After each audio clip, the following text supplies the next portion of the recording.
Yang kedua dia mengkritik, dia sufi loh ya, cuma dia mengkritik sufi yang panteistik. Sufi yang meniadakan diri sendiri. Melenyapkan diri sendiri. Katanya Iqbal, itu pengaruhnya Helenisme, pengaruhnya tradisi Persia kuno. Islam tidak begitu, katanya Iqbal.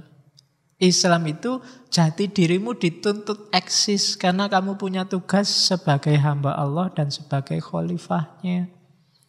Lah kalau kamu hilang, yang menjalankan perintahnya Allah itu siapa? Dia mengkritik wahdatul wujud, dia mengkritik ittihad, dia mengkritik hulul. Kenapa? Karena gaya-gaya ini melenyapkan manusia sebagai individu. Manusianya malah jadi Tuhan, itu kan Tuhannya bingung. Lewat aku menciptakan manusia untuk nyembah aku, saiki semua ngaku jadi Tuhan ini, sumpah Gusti Allah. Disuruh jadi manusia kok malah jadi Tuhan. Nah, jadi Iqbal mengkritik, ya sufi lah, kita jadi orang soleh, mengabdikan hidup untuk Allah sebagai khalifahnya, tapi tidak melenyapkan individualitas.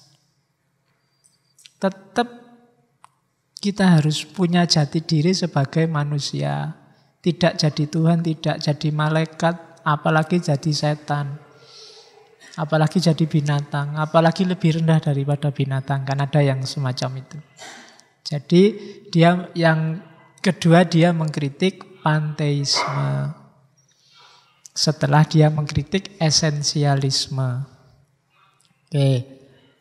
Terus itu ya, berawal dari dua kritik itu dia mulai membangun teori tentang ego.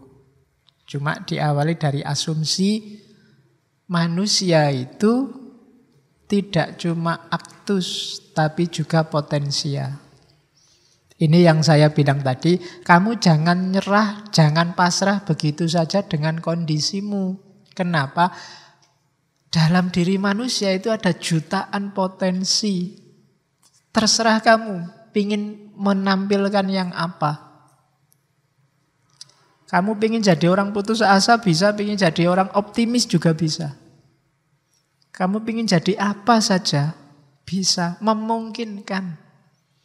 Kamu pingin jadi jahat luar biasa, mungkin jadi baik luar biasa juga mungkin. Bangun dirimu, konstruk dirimu sesuai keinginanmu. Nggak usah mikir apa ya bisa, pasti bisa. Semua yang di sini itu kan bisa. Saya pingin jadi presiden, apa susah sih jadi presiden? Wong pembantunya banyak, butuh apa-apa tinggal tanya. Bisa pasti kamu. Jadi kiai apa nek? Gampang. Kamu tinggal iso ngaji sidik, iso ngomong dikit-dikit gini, latihan persuasi dikit, itu kamu tinggal bikin jargon-jargon yang bagus, tinggal bikin jamaah gitu kan, semua mau. Terus iya kan? Nggak susah. Bahkan nggak harus capek-capek mondok berapa puluh tahun. Cukup kamu bisa baca Quran terjemahan, dikit-dikit baca terjemahan Riyadhus Shalihin apa Bukhari Muslim. Setiap kali tampil kamu hafalkan 1-2 ayat, orang sudah bisa nyebut kamu ustadz dan kamu dicium tanganmu. Lu bisa tau? Apa sih yang tidak bisa manusia itu? Kalau kamu niat. Itu namanya apa? Dalam dirimu ada potensi ya. Kalau orang sufi menyebutnya, kita ini mikrokosmos loh. Segala yang ada di kosmos itu ada dalam diri kita. Kamu mau mengaktualkan yang mana wis? Itu katanya Iqbal. Jadi ya memang benar kita itu ada realita, ada aktualita. Tapi jangan lupa ada juga potensia. Maka jangan putus asa, jangan menyerah dengan keadaan. Wah, enggak mungkin Pak saya jadi orang sukses. Sampai umur sekian, kuliah enggak selesai-selesai, kaya juga enggak, cakep juga enggak, terus relasi juga enggak punya, teman saya preman kabeh Pak.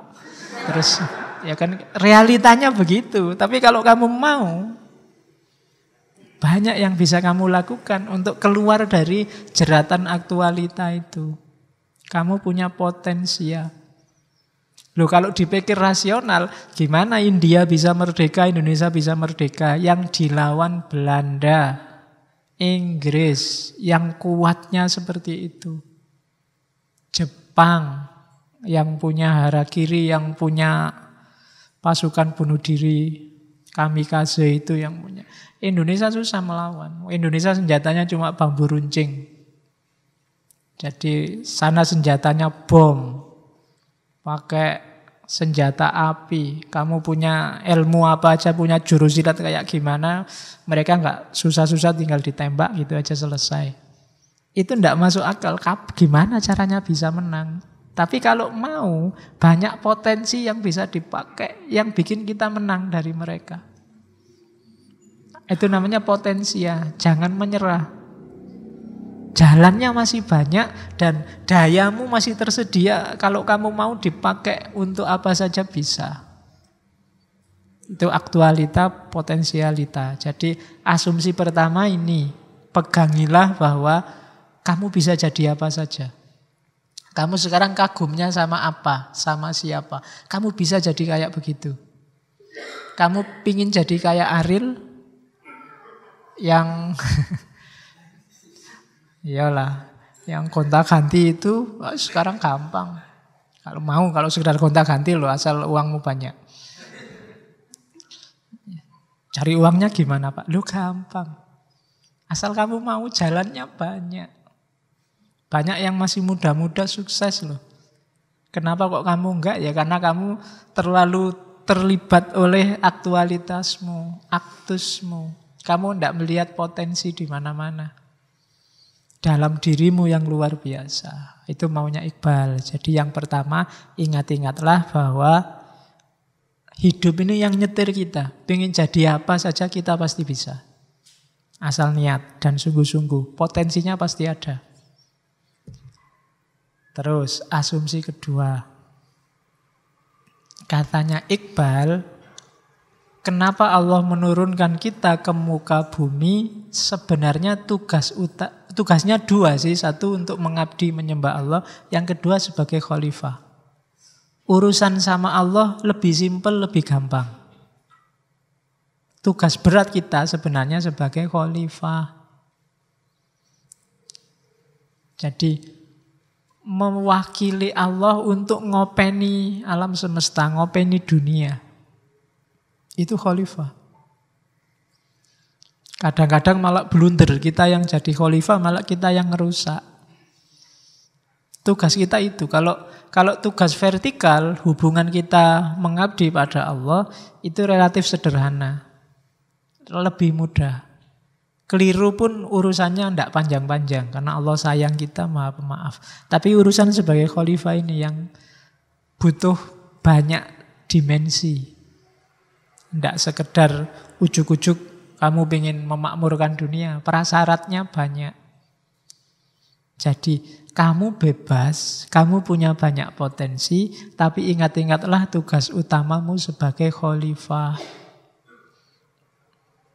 Itu yang kedua asumsinya.